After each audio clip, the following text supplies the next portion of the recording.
southbound, I've been hellbound, riding on a midnight train. Going too fast now, think I ought to slow down, standing in the pouring rain.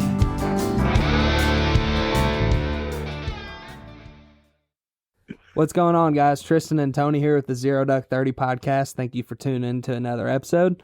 On today's podcast, we got Dalton Whitley, the owner of Salty Shots Photography. If you guys have been following us in the last year and a half, we've done a lot of projects with Dalton on YouTube, or a lot of the TikToks and reels and stuff we've done has been with Dalton. But man, we wanted to get Dalton on here just to talk some behind the scenes with us and some photography tips for people and all that good stuff. But Dalton, why don't you kind of give some people some background on you and a little bit of a little intro on yourself? Hey, welcome to the show, dude. And thanks for taking the time to come on too. Yeah, thank you. Yeah, guys, thanks for having me. I, only listen every single time that post. As soon as it posts, I'm here. But I'm just a guy from North Florida that decided to pick up a camera one day because it seemed cool, and now I'm getting to work with you guys all the time. I mean, there's a whole lot more backstory to that, but just a guy that got into duck hunting, man, and just found this, and it has turned into, now I don't even pick up a gun half the time. I just shoot them with my camera and really enjoy it. That's kind of where it started. Well, and I know from talking to you in the past, like, you're not a big like deer hunter and those kind of other types of hunting. So when did you first get into waterfowl? Like, at what age? So a lot of people can make fun of me for this or whatever they want, but when I was like 14, maybe, I think it was 14, I one day started watching Duck Dynasty. And when that came on, I didn't really have I wouldn't say the best childhood, but my family wasn't a super tight thing, a tight family, I guess you could say. Mm-hmm. So I don't know if maybe that's what happened. I found some comfort in the show and then was like, hey, let me go try this. And I just conveniently, I lived on a river. We had private access to this river. So I went to my grandpa and I'm like, hey, I seen these guys hunting and I don't have a shotgun. And I know you have a shotgun. Can I have it? And he's like, what? And so needless to say, he took me around. We went digging through a shed he had, and didn't know what he was really looking for. He pulled out an old New England little single shot break barrel, and he's like, "Here you go." So that was my first gun that he had gave me. And then so the next morning, now keep in mind I'm 14 and I had no idea about anything and no rules. Might not have been the right time. I don't know, but I got my gun and just went down the river and sat on a bank with no decoys, no nothing. And here comes two wood ducks flying around the bend, and I smoked the second one. The hen just dropped it down. My first time even shooting a shotgun. Wow. I was like, no way. So it was freezing cold. I swam across the river, grabbed my duck, and I went home, and my dad was in the garage, and he didn't even know that I was gone. And I showed him my duck, and he's like, what do you got there, pal? And then so we had to figure out how to cook it, and that didn't work. And so that's kind of how I got into it, just something like that simple. And then I guess later on, a couple of weeks went by, and I sat out there every day and just never seen another bird. And then my dad started talking to me about it, and I guess he had a friend that he knew that duck hunted. So he called him and asked if he could come show me something. Well, so his friend called me, and he's asking me about the river. I told him, yeah, I shot a duck out there. He's like, is there a bunch? I'm like, yeah, dude, there's tons of ducks out here. It's loaded. And so he comes out there, and there was no ducks. No birds. So he did not believe anything I said. And so he took me to the marsh the next week. And it was just it was game over from there. And then I kind of went through a spell after that season, I hunted with him. And then I went through and didn't hunt at all. I just started working so much, especially when I turned 16, I started working cutting grass or whatever. And never really got back into it until I had graduated high school. And then I was able to kind of get some more free time. I moved out and all that and started again. So I don't know. I started hunting at 14, took a break, started hunting again probably like 19, 20, and just been going from that ever since. And then I got into photography in kind of a weird way. Mm-hmm. So We don't want to hear what goes on behind your closed doors of your house. So when I was even younger than 14, like me and my buddies were like hanging out, they all deer hunted, and I just never had an interest in it. But because they were my friends, like I had to be involved somehow. Mm-hmm. Mm-hmm. So like we always talked about like filming their hunts or whatever. And like that was before YouTube, any of that was really like a big thing like it is now. And I really wish I would have started it then. Right. But I had got like some kind of tape recorder thing from my mom, and it just didn't work. So we gave up. So basically I just went and hung out with my friends while they hunted. And later on in life, so I don't know, like 2-3 years ago, I think, I'm at my buddy's house hanging out, dude. And he started dating this girl that she was a wedding photographer. Mm-hmm. And I just, asked her some questions or whatever, and never really thought about it. 3 weeks later, back at his house hanging out, some guy shows up from like Wyoming that I didn't even know was my friend's friend. And he does, I'm not sure what he does, but he filmed a show for the Outdoor Channel for somebody on the Outdoor Channel. And I had a few drinks in me, and I was like running my mouth, and I was like, man, if this guy can do it, I can do it. Mm-hmm. Mm-hmm. So my buddy's girlfriend, I asked her, I was like, hey, do you have a camera I can borrow? And she's like, well, yeah, I guess. So I literally picked the camera up that next morning after I ran my mouth enough, and started just taking pictures of like trees and just like anything I could around the yard. And then no one really guided me or helped me. So I just like got on YouTube and like looked a couple things, and then just went from there. Like, Wow.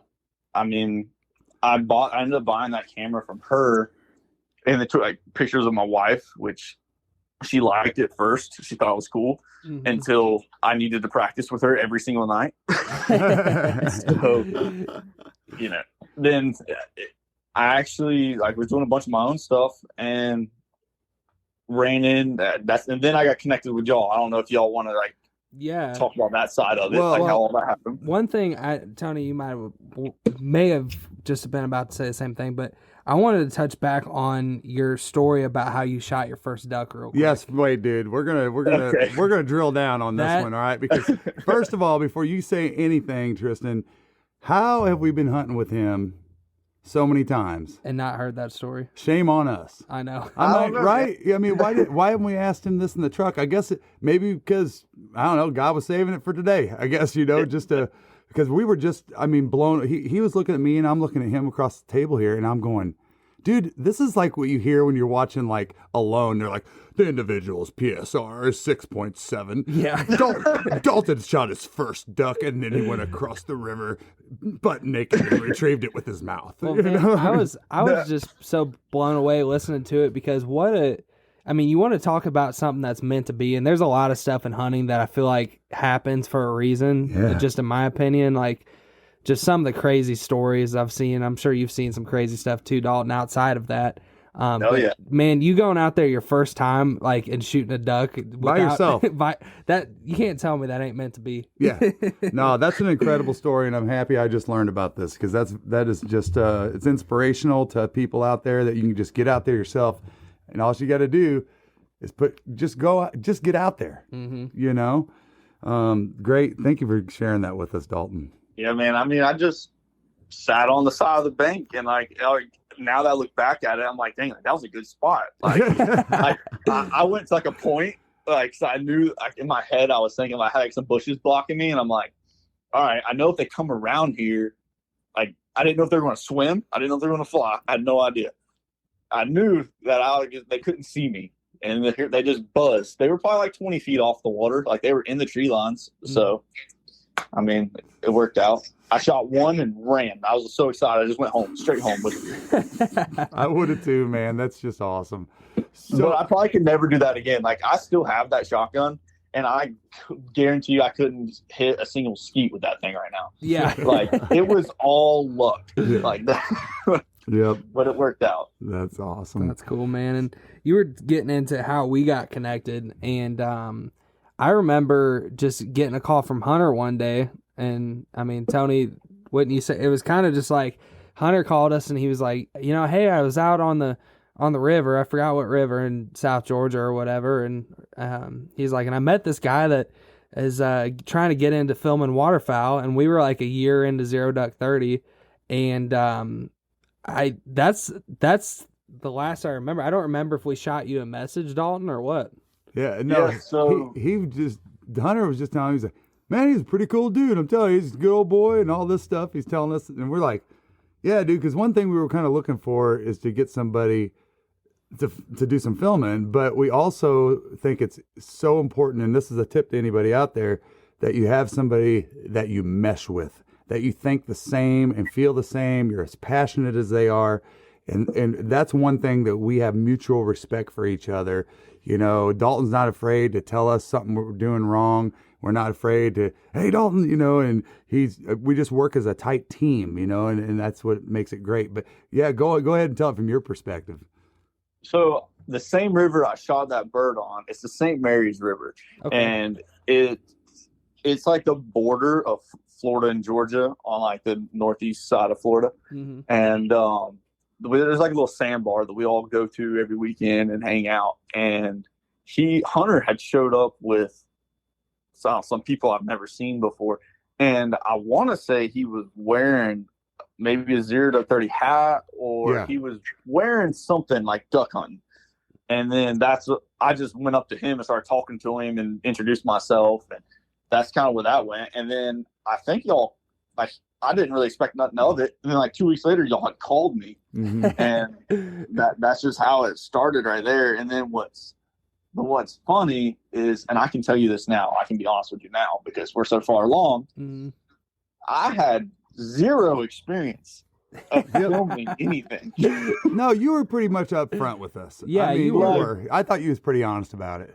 Like, I had filmed like some things around like my area, like tried to do myself and like stuff like that, but nothing in the works of like what we did with the Arkansas video, like nothing like that. Not in a ghillie suit. And, I mean, dude, in like just 1 year, I mean, things have just blown up like crazy, like with my knowledge of just learning. And I mean, it really started with that first teal video that we did with you guys that overnight, you can tell, like if you watch the teal video, the first part of it, you can see like where I was screwing up. And then the next day, all of a sudden your footage is better. And that's just because y'all went out to go eat dinner, and I went in my truck and watched a million YouTube videos, played with my camera, recorded my truck. I went to the academy to get y'all bullets, and I was in academy videoing like the bullets in there and like trying to do certain things and just learning real quick to step it up because I didn't want to let nobody down, Yeah. Well, man, So, but I think that Tony kind of hit on the head. You were very upfront about like, basically just wanted to get some of your expenses covered. You weren't, unreasonable. He was like, I'm trying to learn at the same time, and I'll come out there and sleep on the dike with you guys, and it was kind of perfect for us because we knew you knew what to expect when we say we're going out to sleep on the dike. Yeah, and we weren't in the position to be paying crazy money for some of these photographers out there, and it just. It's crazy to hear the behind the scenes of that, and still we hadn't even. That's another thing we hadn't heard, which is great to hear the Academy story. It's pretty neat, man. Yeah, no doubt about it, man, dude. But like you said, Tony, whenever he knows what he'll expect when he's sleeping on the dike. No, I did not know exactly what you're talking about. I show up, I meet you for the first time, and I'm thinking I'm filming you and your son. No, I'm filming you and 16 people that I've never seen before, and I'm like, oh my god. Well, dude. we didn't know that 10 of them were going to be there. I was so like over my head, like I was like freaking out. I had a headache from the anxiety that I had that whole time. As waterfowlers, we experience all kinds of extreme weather conditions. Stay bone dry and warm with Frog Togs hunting gear. You can check them out at frogtogs.com or at frogtogshunt on Instagram. Did you know the anxiety I had leading up to us finding those birds the day before, the weekend before? I mean, I was like, I couldn't sleep because, it was a good investment of money. I've put a lot of money into this. And I'm not saying that to brag or not. I'm just saying it's taken a lot. I'm a hardworking guy, just like anybody else out there, and so I'm sitting there going, dude, it was like a steps of prayers, I was like, prayer 1, find the birds. Yeah. Prayer Right. 2, please let them be there the next weekend. Prayer 3, I hope they're there on opening morning. Prayer 4, it was just a series of them. And I remember us talking that week, like, man, we were just running through scenarios in our head. We're like, because we knew that just the scenario was that it had to have a certain amount of rainwater just to hold any water. And we're like, man, we're watching the weather. We're like, I think they're getting a three quarters of an inch today and maybe an inch Thursday. And we're just sitting there like, man, I hope to God there's water in that spot. And it's like all of it was like meant to be, man. It's freaking cool how things like that work out, I think. I mean, yeah, it really does. And from like even like a business perspective and like a friendship perspective, I really think like that hunt alone, like I grew tremendously because I just randomly met a bunch of people that I've never met. And now I'm filming them and I'm staying in the hotel room with them. Like I was never typically that person. Like I put myself out there. Like all of this has been a huge, like almost self-improvement type deal for me to and almost build my confidence just talking to people. I mean, my wife wouldn't agree with that. My wife says that I can talk to anybody, but just randomly meeting somebody and freaking living with them for a weekend and everything working out and developing the type of relationship that we've developed, I think is, there's really something to say for that, Yeah, absolutely. And man, we wanted to bring this up and you touched on it. We got to talk about us locking you out of the hotel room when we're now. So mad at y'all. So mad. Oops. Dude, I had that because that's when I was I was over at Academy, and I got food or whatever. Come back, it's like 6 o'clock. It's not even late. Yeah, I go knock on the door, no one answered. I'm like, all right, whatever. I stick my ear to the door and I can hear someone snoring, and I'm like, bro, you gotta be kidding me. So I'm banging on the door, no one answers. So I had to go down to the security and tell them like, hey, like my friends are asleep. And I don't have a card to get in. And they're like, well, what's your friend's name? And I'm like, shit. Oh, like, no. I just met these people. Tony Baloney and Tristan the Piston. Yeah. I was like, crap. I was like, dude, I don't know. Like, Tristan and Tony, that's what, yeah. And then they're like, okay, what room number? And so they escorted me up there, and then y'all wouldn't answer still. The security guy looks at me and is just like, this dude is up to something. Like, this is weird. What's going on? And it was just awkward. And then finally, I think the guy was a doctor, your buddy, Mike. Yep. Mike. Yep. He's the one that opened the door, and he just opens it and turns right around and walks into the room. And the security, I'm like, see, that's my friend. Dr. Mike. Yeah, he didn't think anything of it. He's like, all right, I'm going back to bed. Get your ass out. Security guard just looked at me all weird, and I was like, dude, this is so awkward. I'm gonna have a talk with Mike about that. Dude, you could have just let a freaking serial killer in our room. He didn't care. Yeah, right. He's like, come on in. Oh man. Yeah, unfortunately Mike's not going to be out there with us this year. He I don't know what he's doing, but man, we always talk about, like the reality of trying to like paint the picture of what we do with duck hunting and stuff.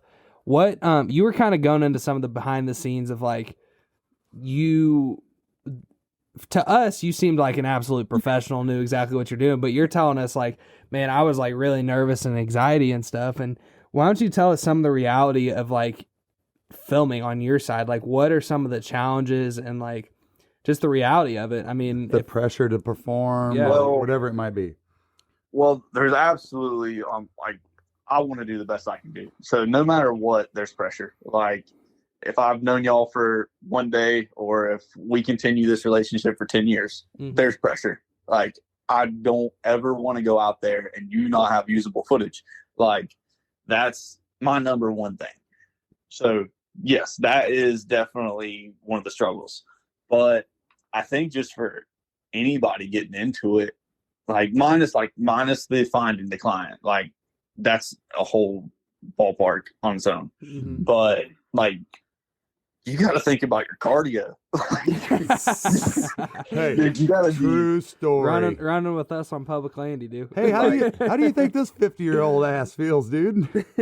Yeah, but like it's so different because like you think like, you know, you go on a hunt with your buddies, like you get in the boat, you're like, okay, I got 800-yard walk and then I can chill and then we're going to shoot birds. Sweet. Not for the video man. The video man he's awake before you most of the time. He has to get everything ready to go on his side. It's charged, it's packed up, it's waterproofed, beating you to the door. And like from the moment you wake up, it's work. It's go time. Like I'm recording you like walking to the truck, walking to the hotel, the gas station. You know, we're getting in the boat, like all of that. It's work. It's not.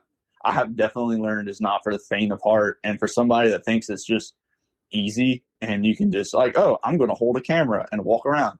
It is absolutely not like that. Like, not only like I'm the struggle of multiple people I'm trying to get in the video. So I'm running, you know, y'all are walking through the marsh to get to point A, point B. I'm going to point A and point B 4 times to make sure I get you, Hunter, you know, whoever's in the group. Right. And not only that, sometimes I have to lend a helping hand. You know, I got to tote some decoys. I got to help this whole process and record at the same time. So there's a lot to that. And then Pulling Hunter out of the mud. Yeah, dude. Like, pulling Hunter out of the mud multiple times. Hunter's going to call us in a couple days. He's going to be like, if I hear you guys talk about having me pulled out of the mud one more time, I'm going to drive up to Georgia and smash both of you with one fist smash, dude. Hunter's big enough that he can walk up to both of us really and just go conk and just knock us out. Right. He's going to be out there this year. Yeah, he's going. Oh, heck yeah. I love Hunter, man. He's I'm awesome. excited. Yep. So not only that, like getting to the spot, you know, you got all that in between it, you know, like once you finally get there, then thankfully y'all were able to give me at least a 10-minute little breather there that first time. Yeah, there was a little calm period.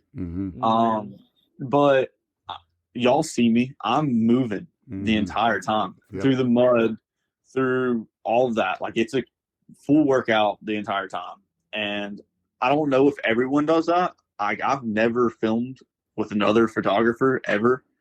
So I don't even know what like the typical, like how much work do people put into it. I just know what I'm putting into it and I'm going to do everything I can. Well, so let me interrupt you about that real quick. And sorry, Dalton, but you know, it's all in the style and what you try to make of it, right? And Dalton is trying to be super creative with his angles and whether it's on slow-mo and you know, just working on all these things. Or you know what? You sit in a blind with a camera in front of you and film everybody from the side.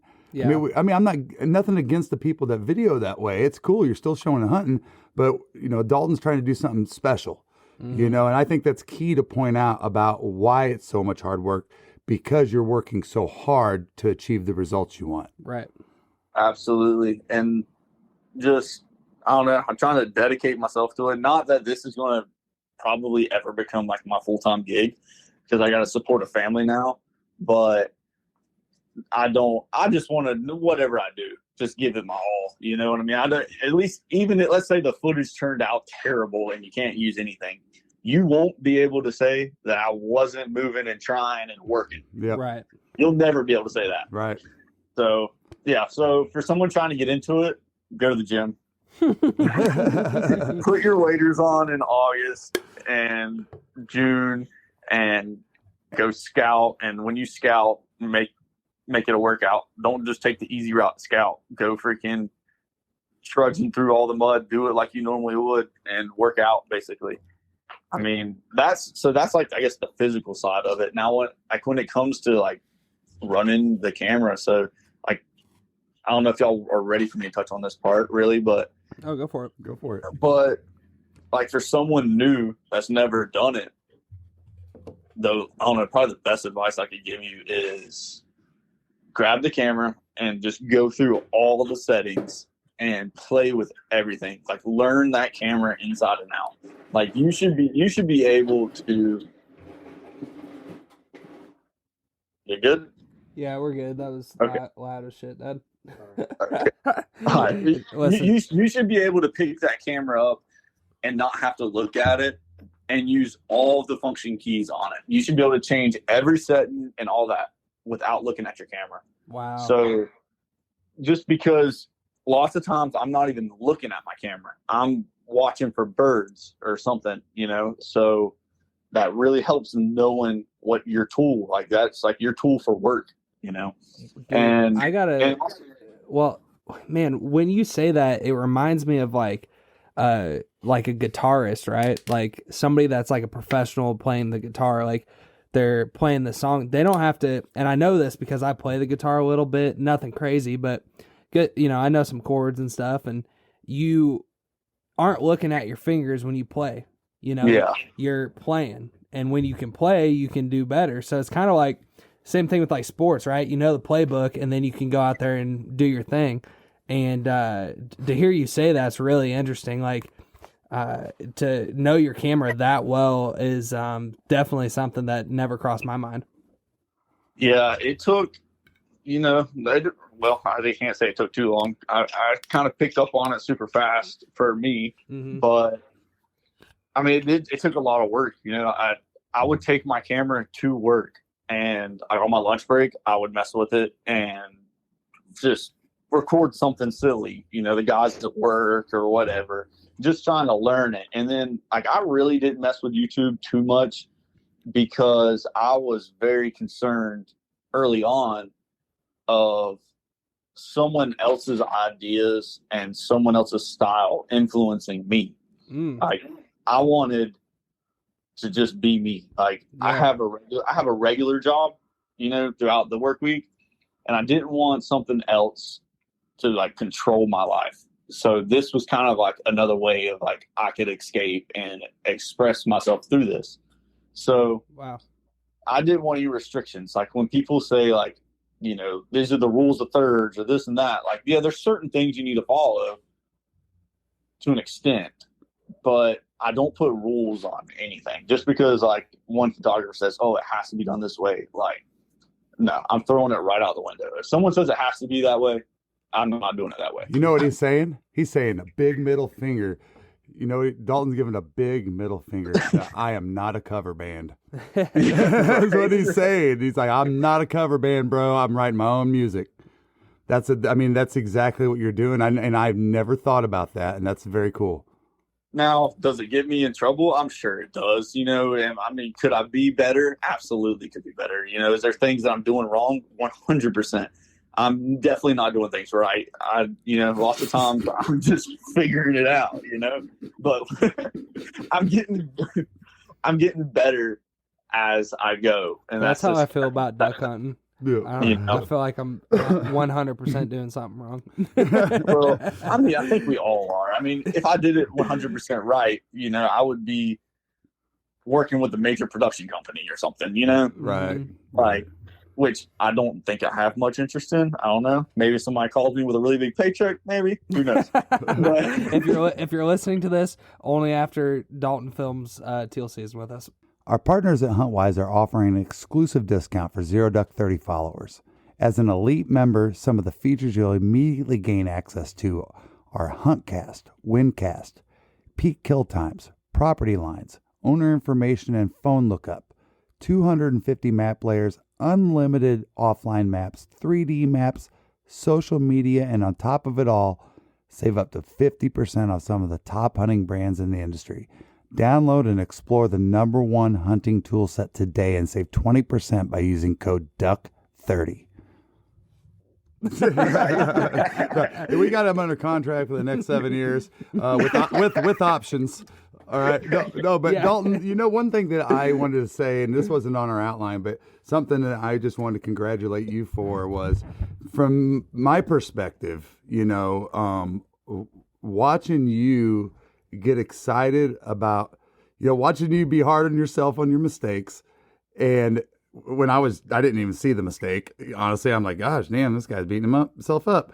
But seriously, when I saw you may have wins, like the second day, you looked at me, dude, and you were like, I just got down in slow motion. And I go, what? And I was like, yeah, baby. I mean, that was so cool because, I felt your energy and you were working so hard to try to get certain shots and stuff. And you loved that shot, I think. And I think it's the one that we use now in our intro, and Tristan's shown it several times, but multiple shots getting smoked by our guys in slow-mo. Yeah, that was specifically, I got the bird, you shot the bird, and then I panned down and your shotgun shell was ejecting, and I got it like all at once. Yeah. I remember that one. Yeah, that was so cool.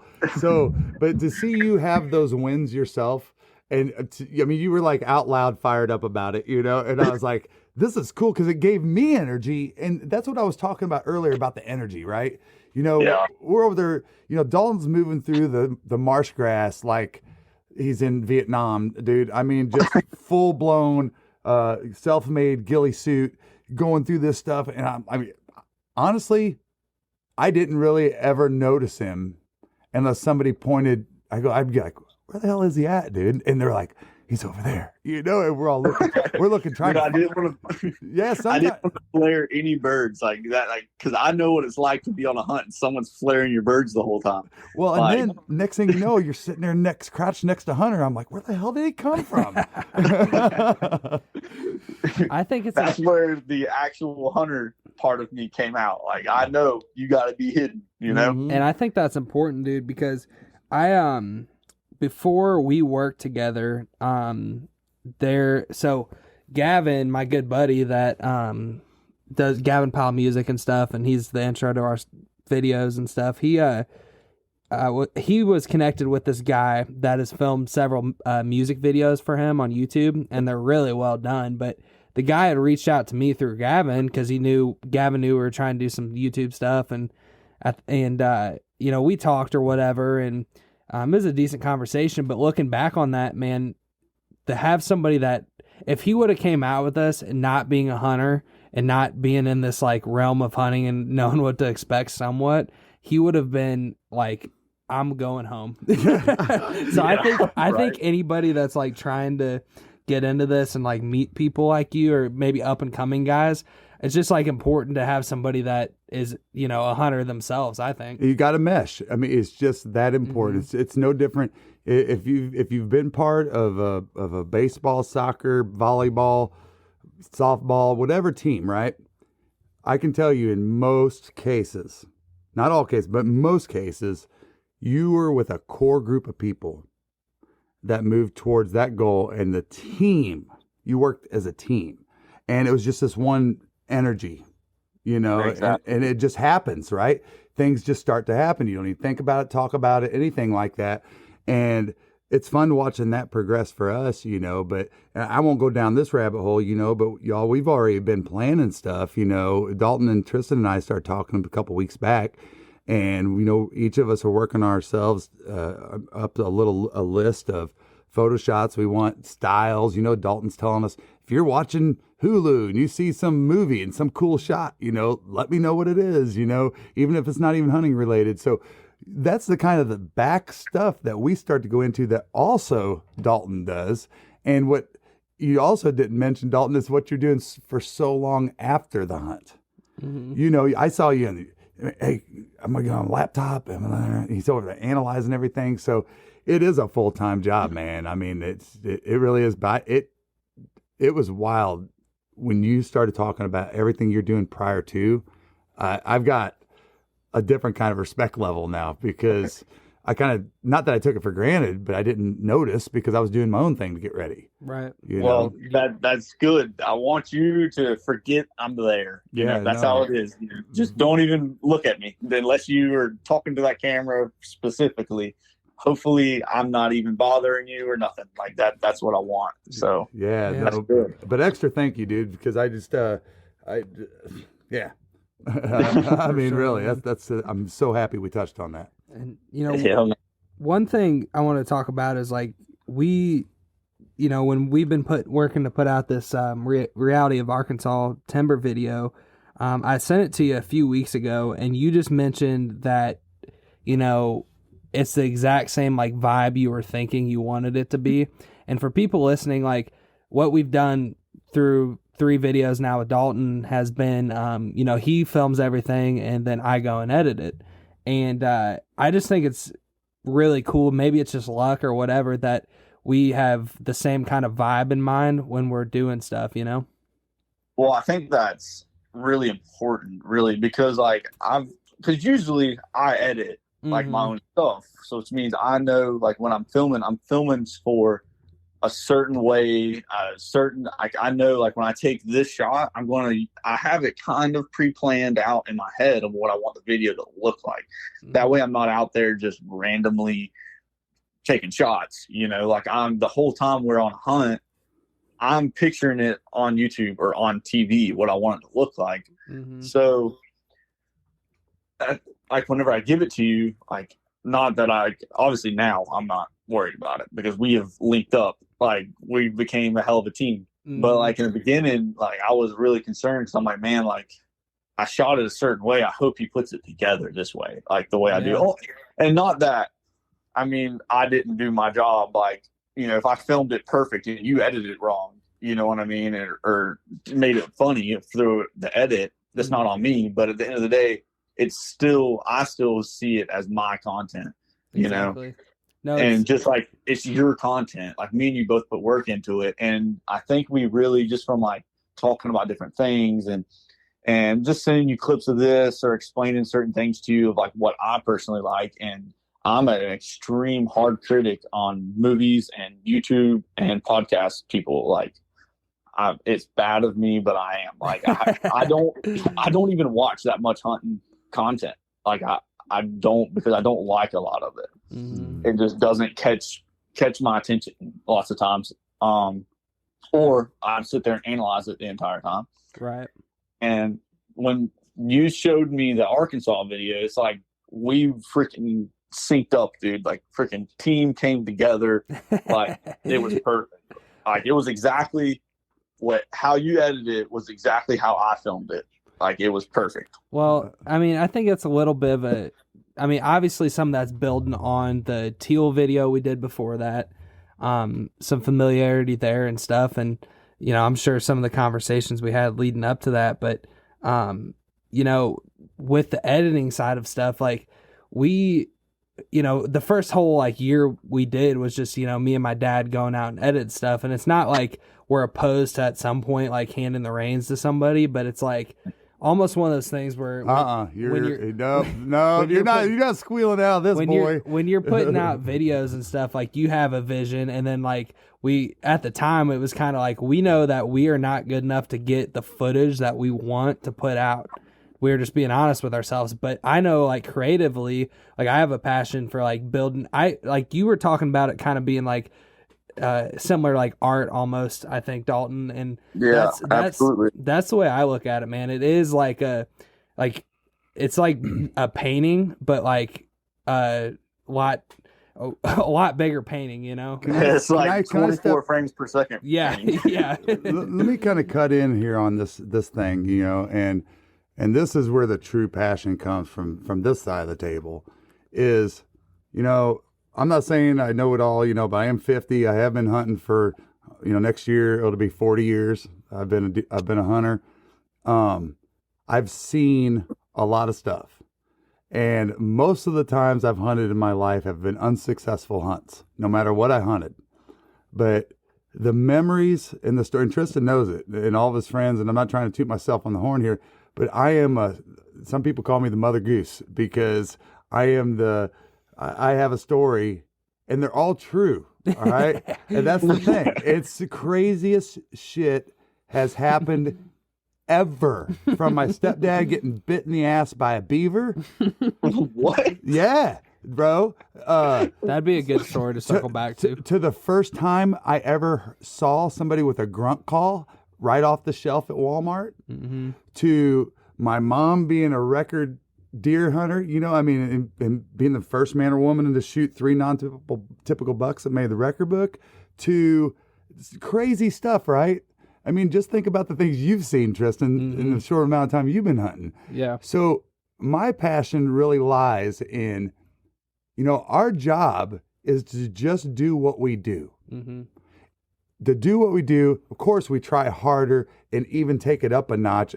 You know, there's a difference, they say, in you know, working as a professional and being mid-grade. You know, we are taking it up a notch, but it's not only trying to have better success at harvesting animals, but it's just having somebody there to capture what really goes on from the time, like we say, from the first cup of coffee to the duck line. Yeah. You know, and everything in between. And it's just, you know, Sean Weaver said it's about telling the story.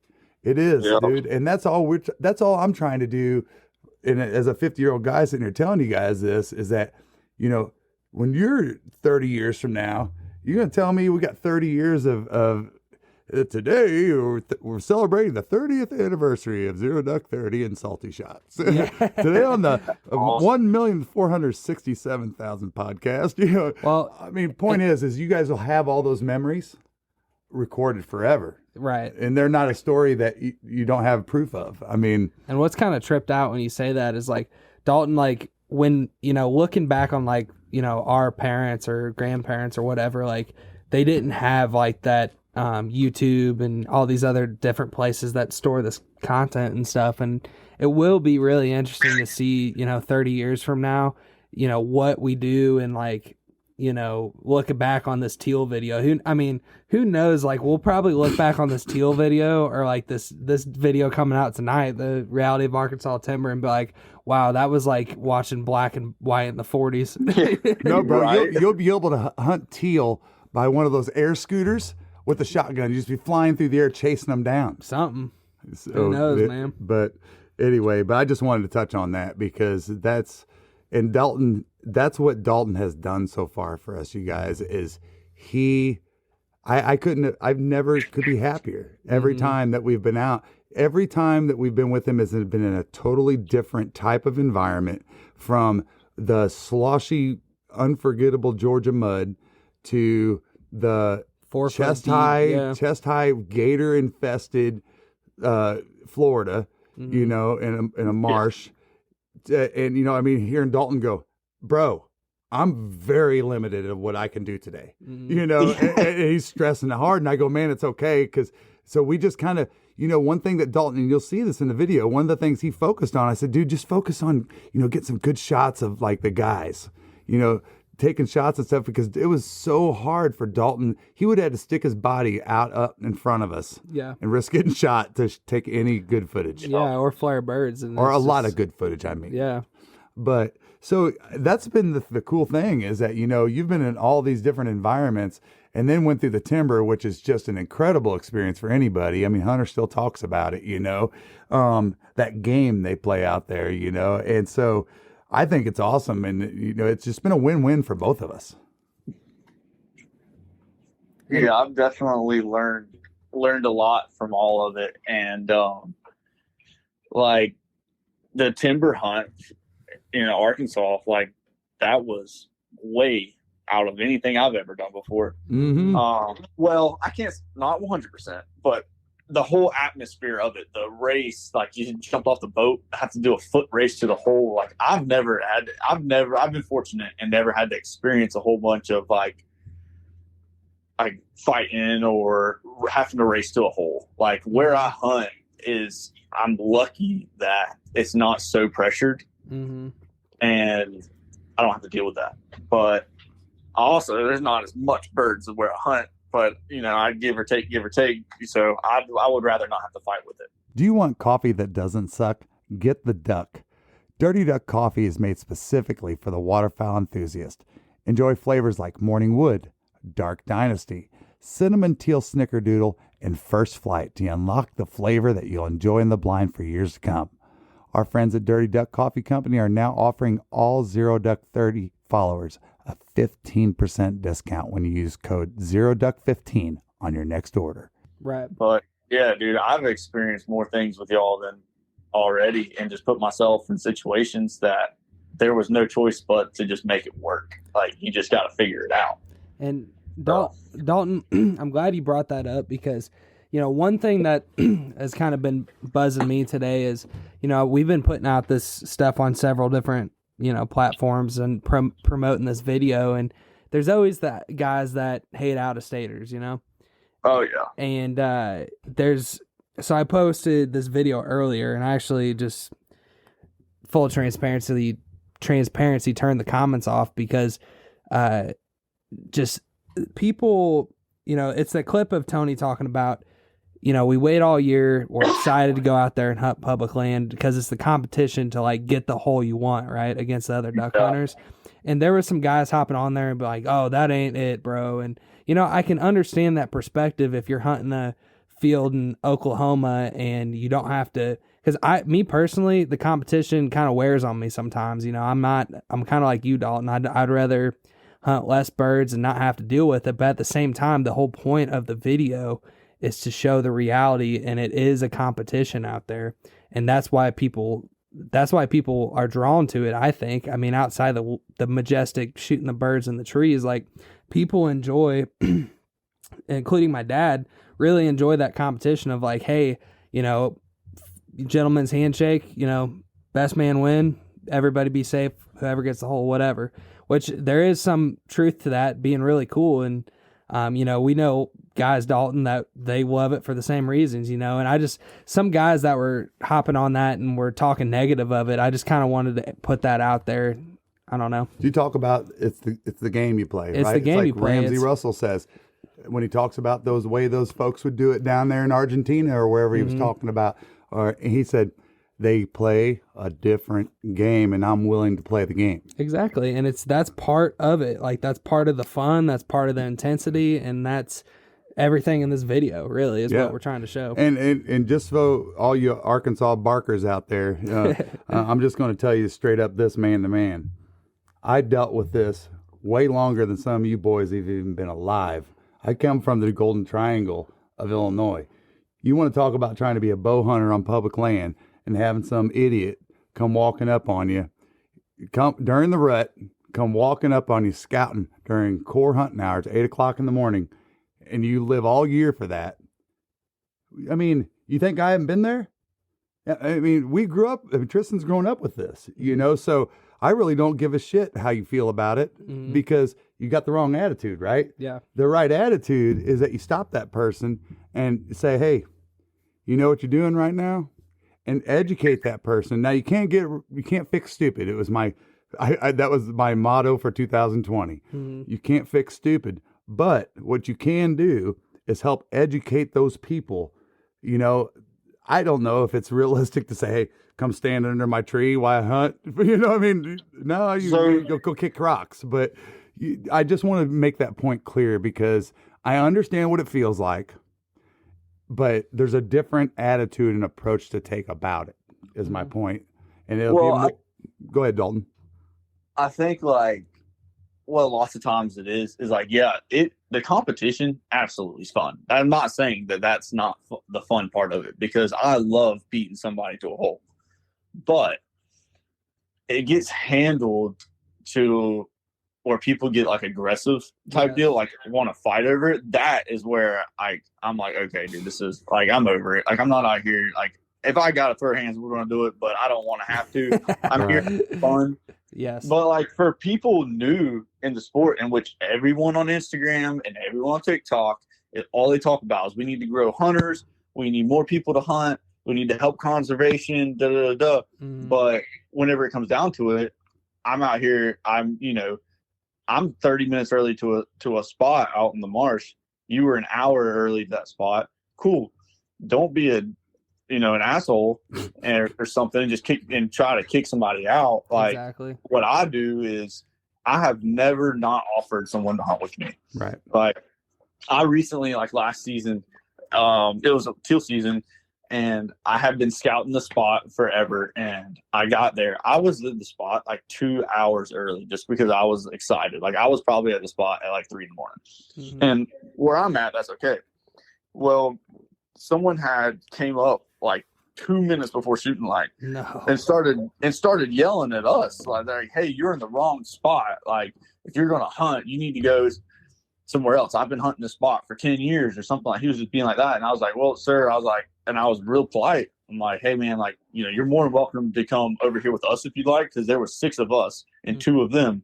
I'm like, you are more than welcome to come with us. And I was like, I've been scouting the spot for a while. I know the birds where they're going to be versus where you're trying to sit. Yeah. And he had a whole attitude about it and sat down. Well, lo and behold, finally a couple good groups come in and we smoke them.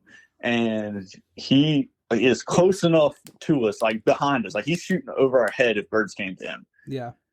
He had got up and shot one of our cripples, and I was like, thanks, man. And he was like not in the same attitude as I was. Yeah. But that's not how you get new people into our sport. And I mean, people want to talk about like the sales of the duck stamp, they're up, they're down, whatever. Honestly, I'm confused. I don't even know if we have more hunters or less hunters anymore. You always hear something different. Hey, you're going to see Dalton walking up and down the beaches of Jacksonville during the summer with a sign going, "This is my state, not yours. Go the hell home." No, that's the opposite of what I'm just kidding. I know. I'm just kidding. No, like dude. So when I started hunting, when I had graduated or whatever, I got a little older. I ended up getting, let's see, John. I bet I got at least 12 people in that I've never hunted before in the first season.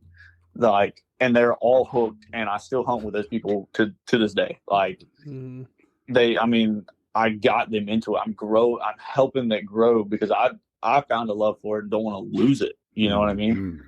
So best thing I can do, and I'm not worried about the competition so much because people aren't as crazy as me. Like I used to get to the boat ramp at 1 a.m. in my kayak, or at midnight in my kayak, and kayak 9 miles to beat the boats to the spot.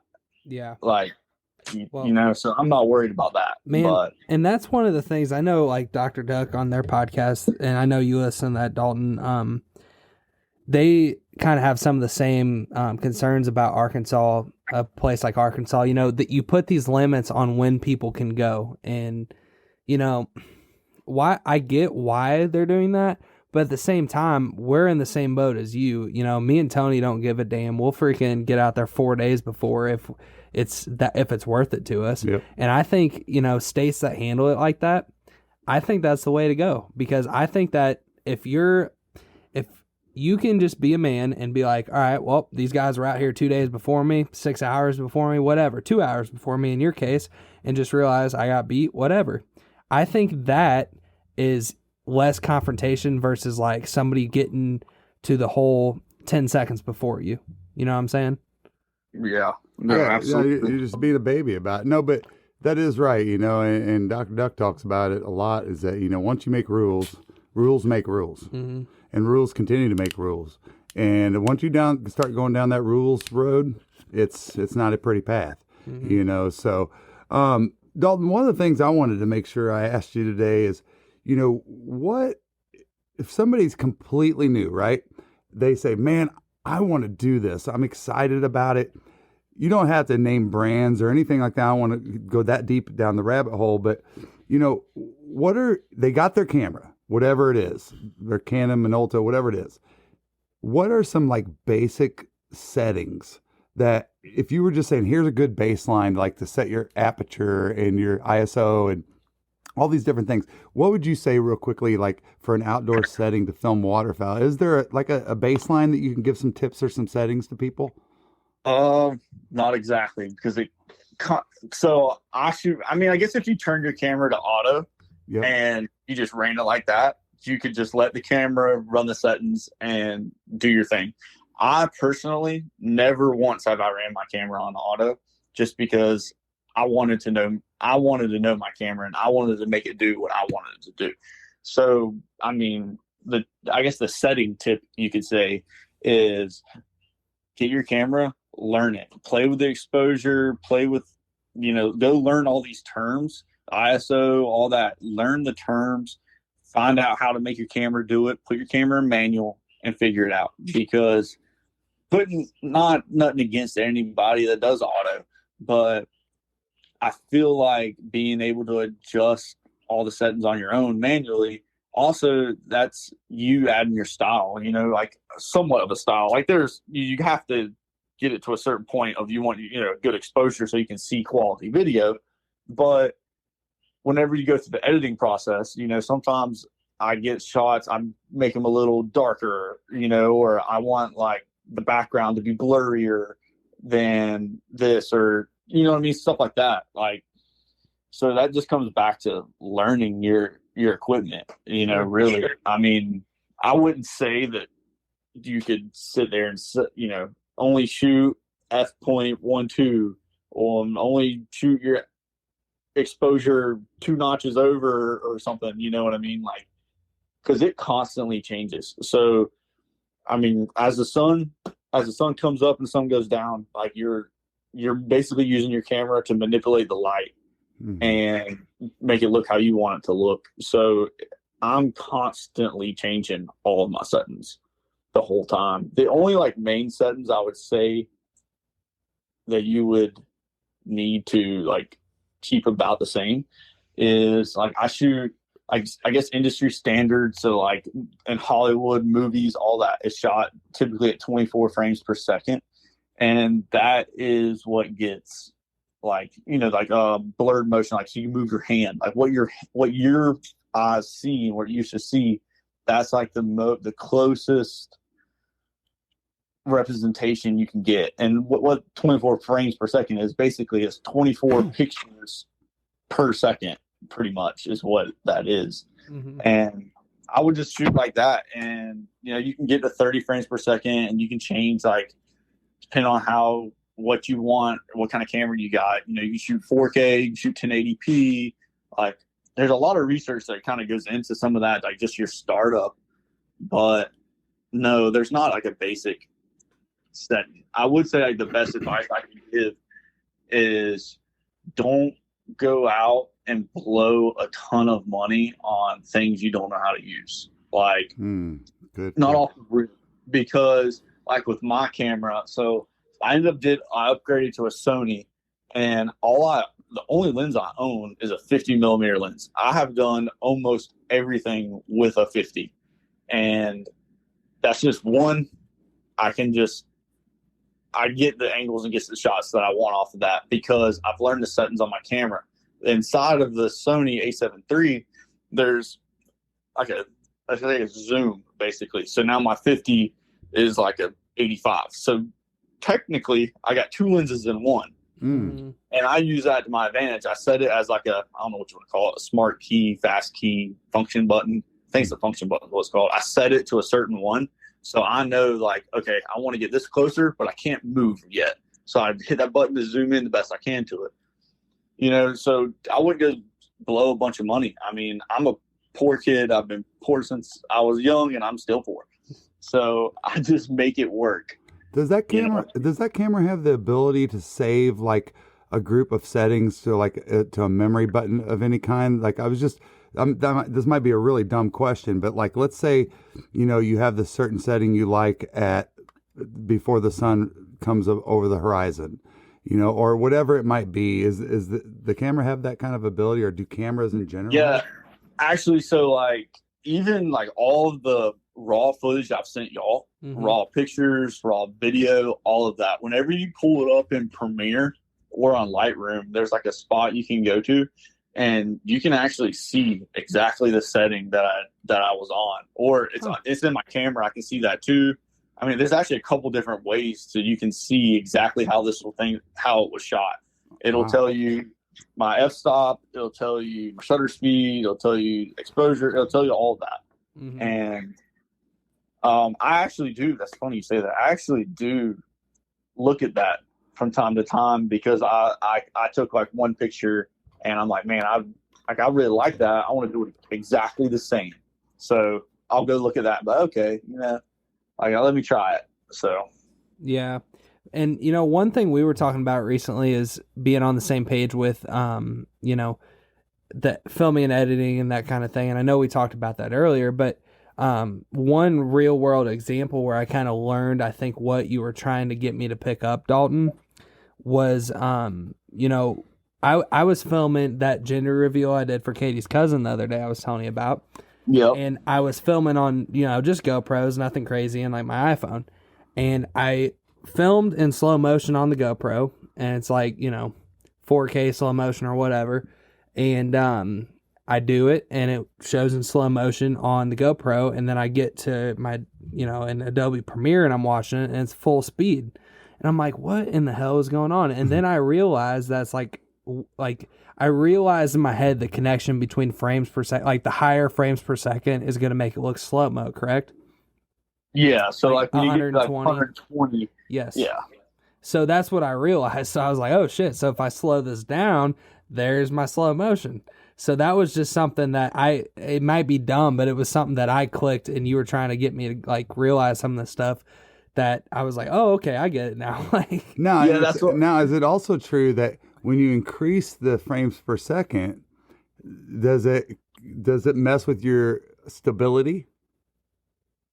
I actually think it's less noticeable when you're in slow-mo. Like when Okay. I don't know if that's even I shouldn't even say it like that, but when you're shooting that high frames, I think it's easier because I do almost everything handheld. Like I don't use a gimbal very often, only because we're in the water so much, and I just don't want to ruin all my gear all the time. But I actually have been. I'm probably going to bring it on this next hunt just to kind of do like some extra things that I've never done before.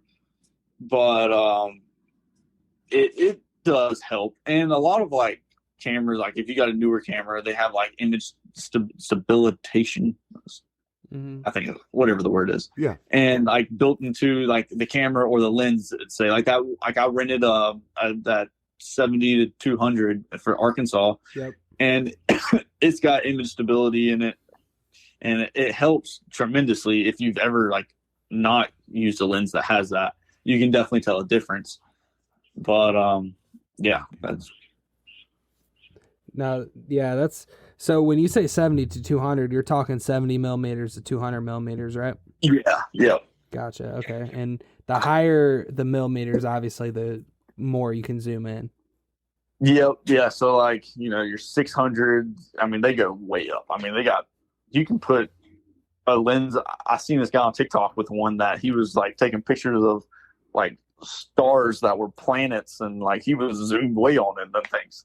Dude, So I've seen some guys in like outdoor filming thing, like space, that it seems like they got a lens on the front of that thing that's a foot long, dude, and there's like Way longer than a a handle on top of their camera. What the hell are they shooting? What? So, I mean, that's just like your super close ups of anything, animals, like a lot of like the elk guys, or like recently I seen one, like this dude, I think it was a ram, like, look, a goat with horns, Yeah. like that rolled back. I think it's a ram. Yeah. Like, dude, like his image was like right on him, and like it looked like he was like sitting there touching this thing, and what that is, I mean, that's his lens that he's got, was able to get in that tight to it and get that nice clean crisp shot like that. I mean, that's what those are for. A lot of people use them for birds, like birds are sitting in a tree, or owls, or just anything like that. But I mean, I wouldn't say starting out that you need that. Yeah. Like, right. Like if you're day one, you don't have to spend that kind of money. Like I make do with a 50. I rent lenses when I need them, basically. Now, now I'm to the point though that, I want to buy that 600 that I can get that far out. I want to, spend $10,000 on a lens. I wish I could, but it's not a must have type deal. I gotcha. Yeah. And it's interesting because there's a certain, like, talking about like getting views on this kind of stuff, and we're talking about people that are trying to get into this thing, and let's say their route is like YouTube, right? And it's interesting you bring up, that you don't need the best of the best, because there's a certain aspect to everything that, like, you're talking about your fundamentals, knowing your camera, and really maximizing that tool almost can go further for you and being successful on different apps and YouTube or whatever, than having everything handed to you, the most badass stuff, and not knowing how to use it, like you said earlier. Absolutely. I mean, it's, shooting a pump or shooting a semi-auto, and you know what I mean? It's shooting faster than you can even aim it. Right. Something silly like that, just if you don't know how to use the little stuff, then when you start holding, if you hold a 600 millimeter lens, that mug is heavy. Like, you're not going to be able to just hold it steady and get that shot like that. Like, it takes like learning how to even hold your camera properly. For one, if you're not using a tripod, like, y'all seen me try to use a tripod one time and I broke it in 10 minutes. Like, I just don't know what it is, but me and tripods are not friends. They always break. I wish I could find a company that made one that could withstand what I put it through. I haven't. Well, I mean, Dalton, that might be an idea. Hey, space shuttle material. I might need to blurt this out of the podcast so nobody steals your idea. Right. Hey, Dalton, like, I know anybody out there listening is thinking about filming their own stuff. They're asking this question because you can just get so misguided by all of the crazy product reviews and that are incentivized and stuff like that. Can you name off just a couple cameras that come off the top of your head that would be good middle of the road type of cameras, that like maybe just some models or stuff? I mean, if anybody's going to know, I thought maybe you would know. Well, you picked the wrong camera guy, sir. No, but so like, I know, like we have a I'm not like a big technical guy, and I don't go and like look at a whole bunch of stuff. I don't know all of like the stats on this camera versus that camera. What I can tell you is I know a lot of people use, Canon, Nikon, and Sony are like your top 3 cameras in the industry. Okay. And I started out with a Nikon D7000, which I didn't do any research. Like, I bought it from that girl as a wedding photographer. She said, "This is a good camera." I said, "Okay, thank you." And I bought it. Right. But now I've learned that, like, when I bought my Sony, the reason why I bought it was because of like, was the best reviews for low light shooting. And I knew that hunting, that's what I'm gonna be doing. Okay. So that was a no brainer. But like, you really want like versus a crop sensor or a full frame camera, like those I think are the two biggest. That's like your biggest thing. Like, if you're going like trying to not spend a whole bunch of money, like, yeah, you can get a crop sensor camera for way cheaper, but it, like, don't quote me on this, but I'm pretty sure the way that works is it automatically will crop down that image. And not only is it like, I'm not talking about just like cutting the edges off of the picture, but like the data it holds. So like, when you go to edit it, like shooting like on a raw full frame, and you put that picture in Lightroom and you try to edit it, you can do way more with that full frame sensor to be able to edit it versus like your iPhone. Like, when you put that picture on Lightroom, you aren't able to manipulate it as much. Okay. See, that's like the biggest thing, is getting like a crop sensor or a full frame sensor camera. Very cool, because I tell you what, I've really tried to research a lot of this stuff myself, because we have a Canon 60D, and I just tried to learn this stuff myself, and I found myself getting very frustrated trying to find the right video for me, and I've never heard anybody talk about that, so that's cool. Well, and Dalton, tell me if I'm wrong, but like the way we understand a DSLR, which I know that's probably not what you're shooting, because I know a lot of the newer cameras are getting away from DSLR.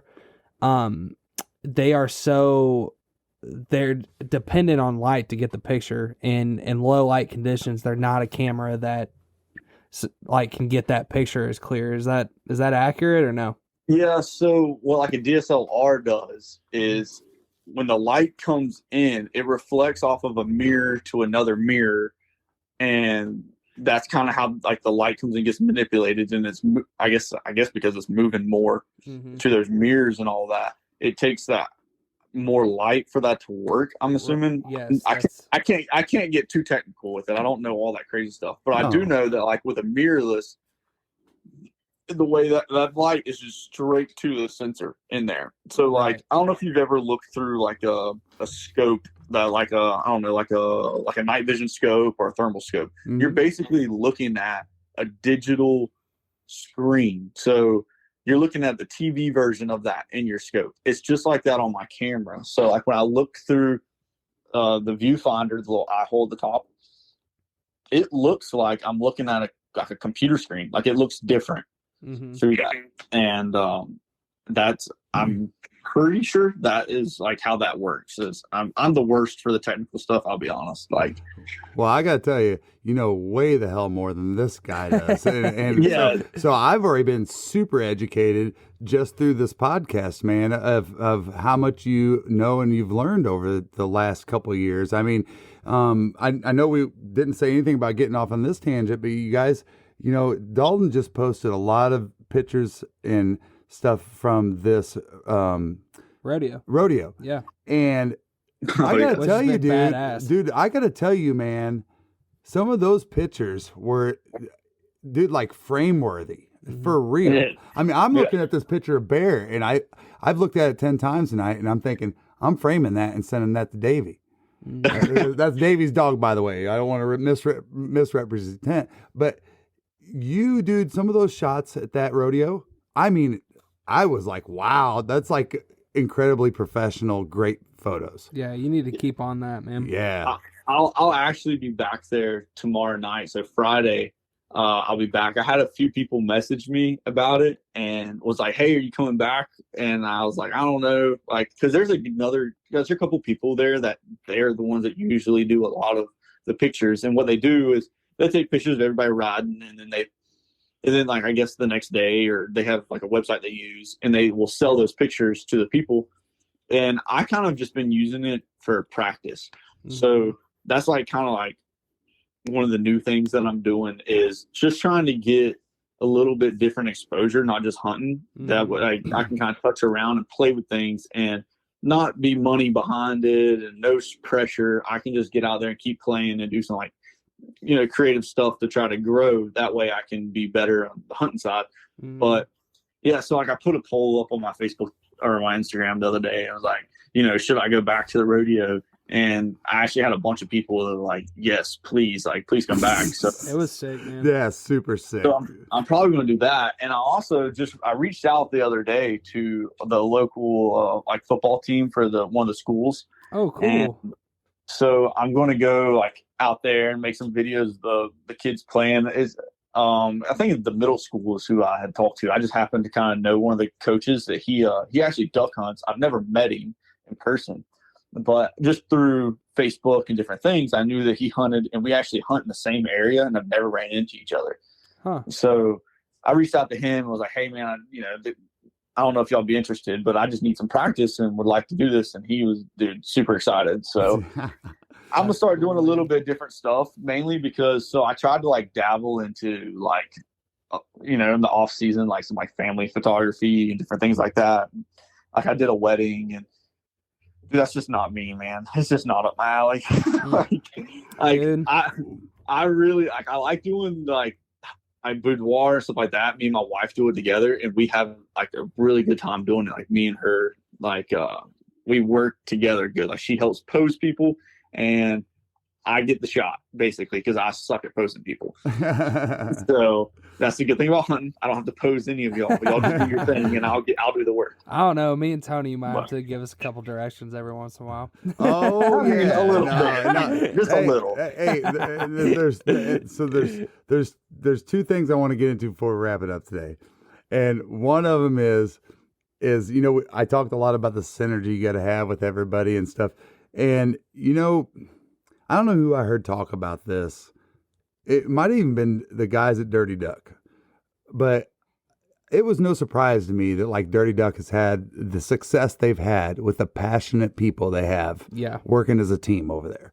All right. So, and I talked about in business, in my personal life, that it's never been a surprise to me, where somebody makes it big, everybody's like, how did they do it? Right. Dude, it's the people. All right. It's the people. Now, everybody gets lucky with a great idea. Okay.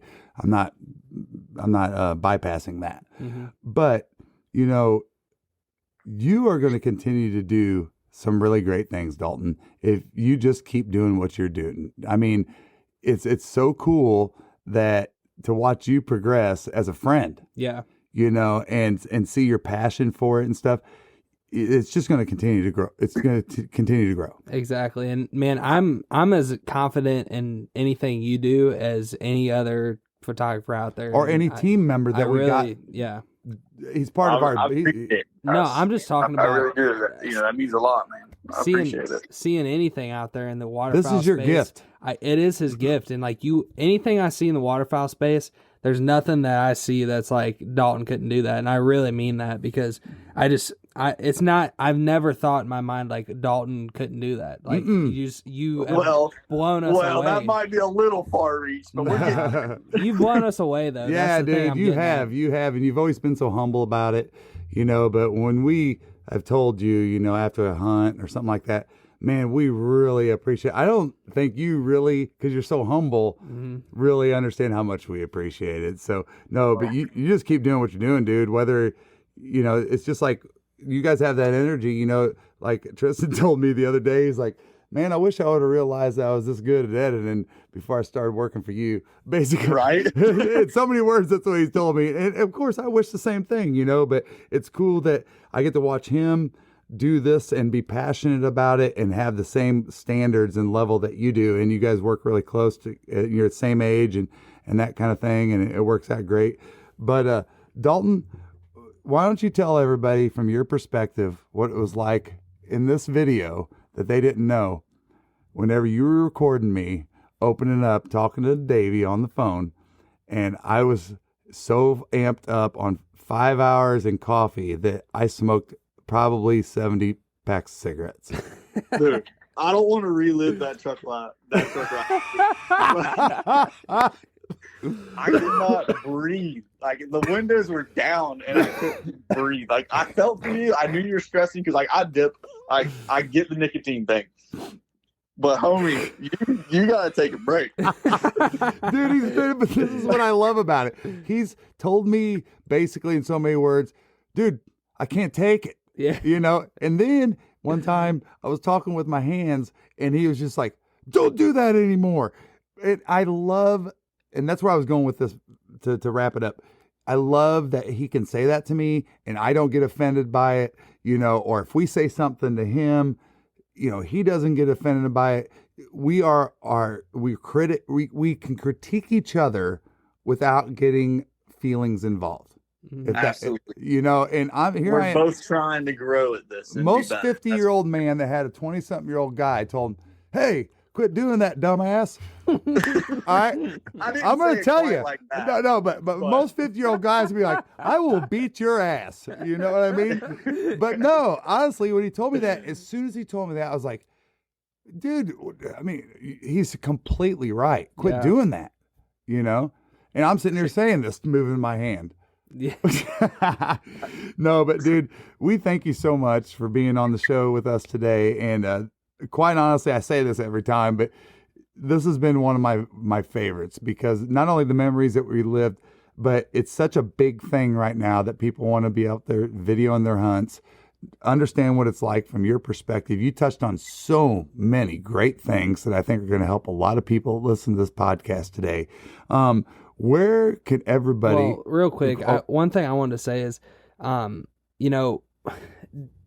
getting into all the weeds of all this, Dalton, has been really fun for us because, so many times when we're having people on the podcast, it's people that we've never met before. There you go. And this is a opportunity for us to have somebody on the podcast that we're pretty close with. Like we talk every 2 or 3 days, for the last year and a half, 2 years. So it's like, to have somebody like that on the podcast and be able to talk about some real world like stuff that we've experienced together has been fun. I just wanted to add that. Absolutely. Yeah, dude. The only thing else I'd add is like I kind of wanted to put it out there. This is so everybody kind of knows for the future some like long-term goals. Mm-hmm. I'm actually considering I'm probably going to change my name at before next hunting season. Really? You're not going to be named Dalton anymore? No. He's like, my name is going to be Sharif. Yeah. No, I don't know. So I think when I started this and I came up with a name, Salty Shots, which there's a whole other story behind that. It was different. And now like where I've grown, where I feel like I'm kind of taking this has outgrown that. Mm-hmm. And I think it's not like a whole rebranding type deal, but just change the name and kind of change some logo and do some new things. So maybe, it's not going to be Salty Shots forever. It's going to definitely change probably next year before the hunting season. So that's one of the new like kind of things going to be coming up. Okay. And I also got a baby girl on the way. So, y'all wish me luck with that. Yeah, man, we wish you and absolutely. Paige the best on that, man. You're going to be a great daddy, Dalton. I I already know it, man. I'm going to put a camera in her hand because if anyone's listening and they want to learn, I need a second shooter really bad. So, Well, I'm willing to teach you. But I tell you what's going to be cool is I'm sure this is already on your radar is when you can start taking her out in the marsh, dude. Take her out to that spot, dude, and if she smokes a duck from that spot, I would like fence it off and call it Whitley Point or something. No kidding. And then everybody takes generationally, you just keep taking Whitleys there. Absolutely, yeah. But no, she's definitely going to be on the boat as soon as next summer. She'll be on the boat in the summertime. Absolutely. But she's going to have a camera in her hand as soon as she can walk, hopefully. I'm going to put her to work. I seen on TikTok that you can pay your kids like $12,000 a year and file it on your taxes. So Dalton's like, I'm going to pay you exactly $12,000. Right. But no, on a real note, that's one of the new things that might like coming next year is I'm really looking for someone. So just to kind of help me out, I've had to turn down so much this year just with the baby coming and things getting crazy that I would really like to be able to have someone else that I can kind of have with me to help me out a little bit. Well, Dalton, what kind of talk about real quick, and I don't mean to keep you longer than we planned, but I'll talk all night. Well, I just, what are you looking for in that person? If somebody's going to reach out to you, what are you kind of looking for, like qualification wise, or Hey, be Dalton Blunt now. Yeah. Yeah, really, dude. Just you gotta have just the willingness to learn. I mean that's all. That's really all I care about. And stamina. Like you're gonna have to be in shape to be out in the woods and and do what I do because I would expect that person to put as much work into it as I do. Right. So, I mean that's really the thing. Just be a teachable person. That's awesome. But not even that I know everything or that I'm that great. But if like you're starting from ground zero, let me show you what I know. And then if you surpass me, great, even better. Like I would love for you to be better than me, like because then I can learn from that person. So awesome, exactly, man. Yeah. It's like running my uncle real quick runs a tattoo shop, and he just had two people that worked for him for several years that kind of outgrew being underneath him in his shop, and they're starting their own shop. Yeah, dude, that's super cool. I mean, that would be great if you could get someone to come in and learn that good and help you out, and then when they're ready to spread their wings and do their own thing, they can, or we can stay a team and do it together. I mean that's what I really like. I'm not talking about no full-time position, $70,000 a year job. Nothing like that. Just more of like a helping hand type deal, So, well, it's almost an apprenticeship. You need to take that right attitude into this because, I'll tell you, it doesn't matter what you do in this life. Some people call it you gotta get in the mud. Some people call it, you got to put your time in, whatever it might be, and you got to be willing to do that, I think, and understand the investment you're making in yourself. Absolutely. You know, millions of people make investments of thousands and tens of thousands of dollars to go to college every year. And, you know, only 30% of the population out there is getting a job in their field. So you got to be understanding to say that, hey, every time I go out, and let's say I go out with Dalton and I'm out there and I'm learning, it's no different than what Dalton has done with us over the last year, you know, and he'll continue doing that till the day he dies. I bet it's just continue trying to improve, and you got to be willing to do that and understand that you're making an investment in yourself. That's the only thing I want to touch on as far as that. Absolutely. Well, before you end it, I have one question for y'all, and I know you can pick on it. All right, so I told him last night. I said, dude, if you say anything that makes us look bad, I'm going to stomp you in the mud. It's not. It's something that I enjoy that you don't have, and I need you to buy it.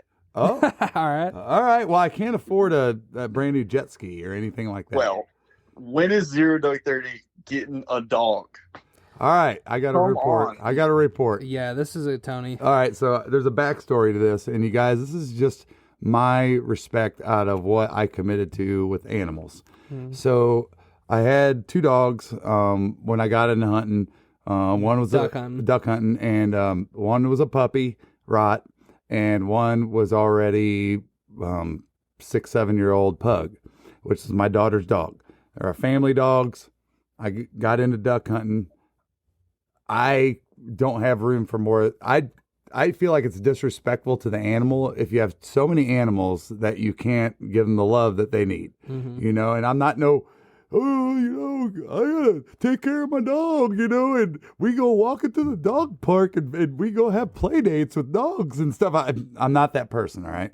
I'm just saying it's not fair for me to get another dog at that point in my mind. Yeah. So Lucy, our dog, it was our family dog. We had to put her down. She was 14. Yeah. And Oakley, my 130-pound Rot, he's just a big old bear. He is suffering from hip issues, and he's kind of, I don't know. I mean, I hope the best, but it doesn't look that great. And we just put Lucy down less than 2 months ago. So I need to move past those dogs. And so I look to get, I've been eyeballing what I want, and I've finalized it. I'm definitely getting a Chessador. And I love all you lab purists that are going to be after me, man. This is going to be great. But lab purist, I created that word. No, but it's just what I want in an animal, what I'm looking for. So I'm thinking, you know, I don't want to put a burial on Oakley yet, you know, but that's my next move. Well, sorry to bring up a sore subject. No, it's not sore at all. It's exciting for me. I just want to give those dogs the life they deserve and just be there for them, and then I'll move on, you know. And I'll tell you my thing, Dalton, is so Katie. Oh no, you don't have a thing. What do you mean? I was about to hammer you, pal. Katie needs a companion dog when you're not home. You're at work. Katie, are you listening to this? Katie. So you need a dog. All right. So listen, here's the deal. She is allergic to everything, so that limits me. I can't do a lab or, you know, some of these other dogs.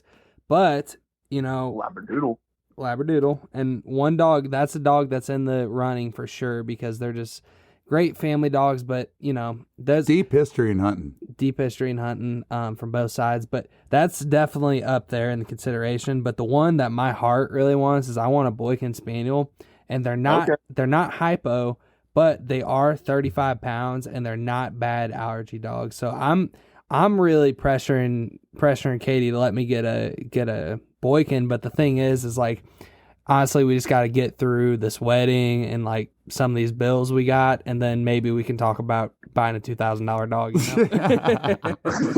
Yeah, maybe. I'm not buying a $2,000 dog either. Yeah. So, but I do want one at some point.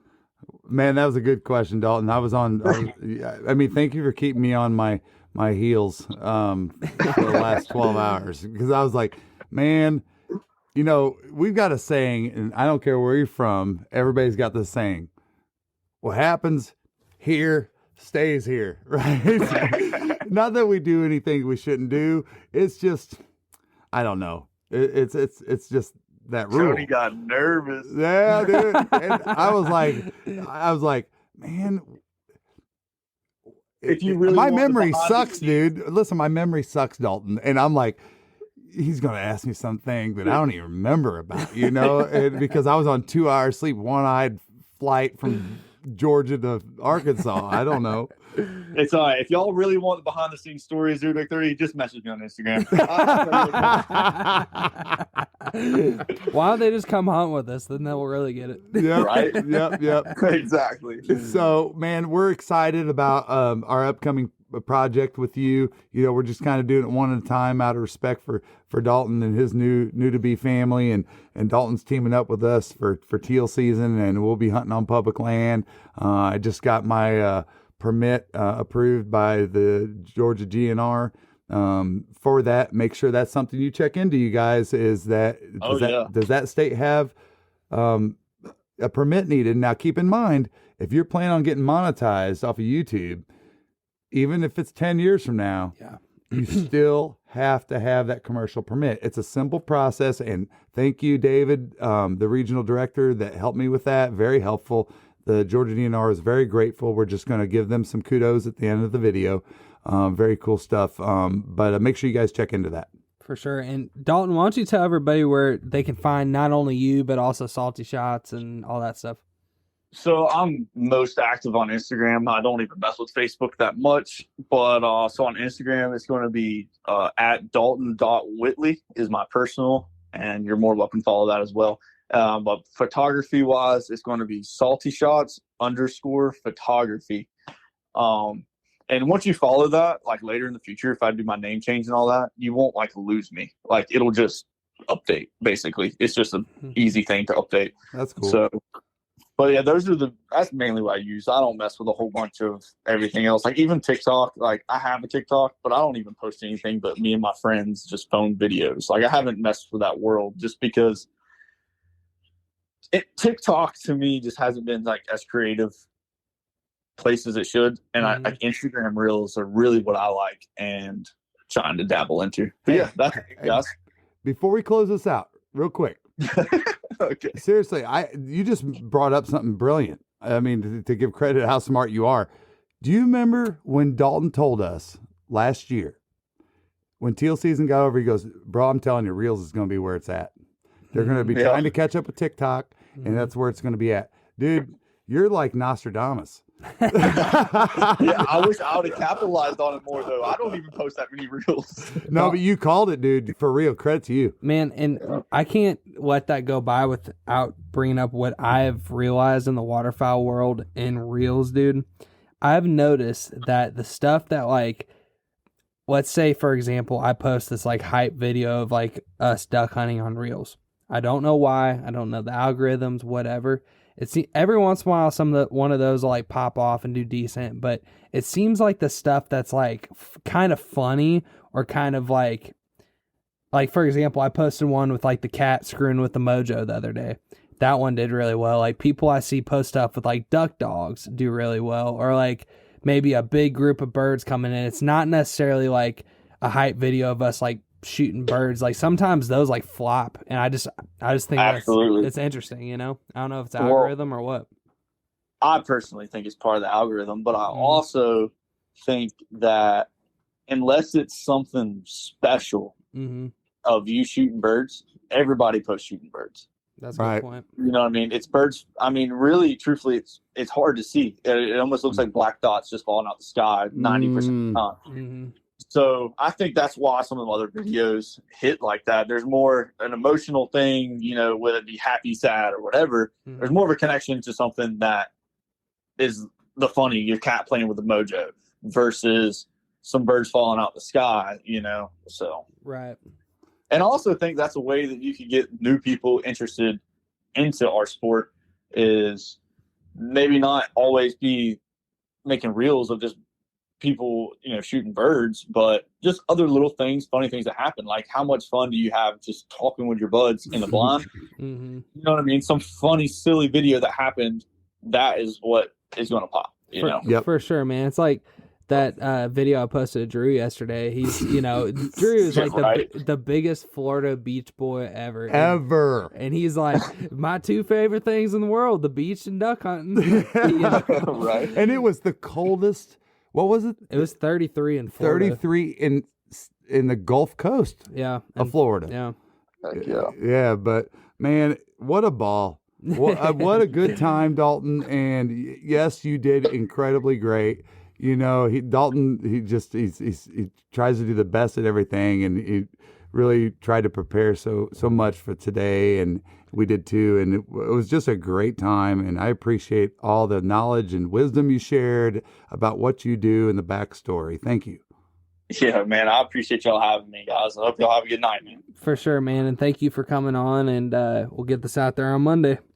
Yes, sir. I'll listen. All right, brother. Thank you. All right, thank you. I've been southbound, I've been hellbound, riding on the midnight train. Going too fast now, think I ought to slow down, standing in the pouring rain.